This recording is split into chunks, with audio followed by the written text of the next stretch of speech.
Let me show you how to link any iPhone as a companion device on WhatsApp. So for example, if you want to use your main WhatsApp account on multiple phones at the same time, you can do that.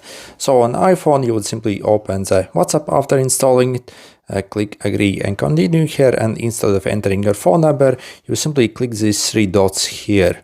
Okay, and click link as companion device.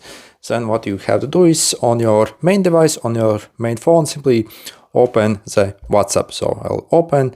I do not want to show my chat history, but see on the top, you see you have these three dots here. So you click them and then click linked devices. Okay, and then you can click here link a device, and then you simply have to scan this QR code. So simply point your camera at this code, and you see it's logging you in, and after some time basically it will basically open it up. So you see I have all my chats here and you can use it now.